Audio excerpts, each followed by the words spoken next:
During the 17th, 18th, and 19th centuries, wealthy young men often took what was referred to as the Grand Tour. These travelers from upper-class families would take off on a great adventure, touring some of the most celebrated cities in the world for a period ranging from several months to several years. During the Grand Tour, these men would visit spots of historical, cultural, or political significance. This experience was designed to expose wealthy young men to the world and provide them with a broad education while also serving as a form of entertainment. The Grand Tour has since evolved into modern adventures that allow both men and women to explore the world without the need for a significant financial investment.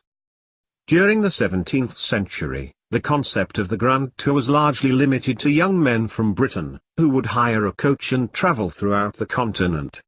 Many relied on a trained guide to help them find their way, and those who could afford it might also take along a team of servants.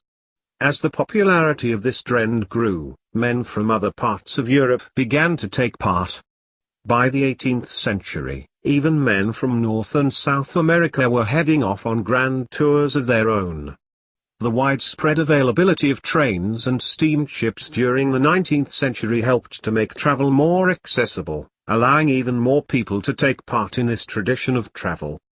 The Grand Tour traditionally began in London, and took men throughout Britain before heading to other European cities. Paris, Florence, and Venice were key stops, though other cities and capitals were also included, depending on the individual. Men took this time to learn other languages, take in cultural and historical sites and see famous works of art and architecture. Many also spent the time investing in unique pieces of art of other goods, which they could then bring home to impress friends. Many men who took a grand tour kept a journal, which they could then publish once they returned home. One of the first of these was written by Thomas Coryat, who released Coryat's Crudities in 1611. The 1670 travelogue by Richard Lascelles detailing his Italian adventure also helped to inspire others to take the Grand Tour. During the 1960s, American hippies and young people from all walks of life began to create their own version of the Grand Tour. These men and women relied on hitchhiking and cheap buses to carry them throughout Europe and Asia.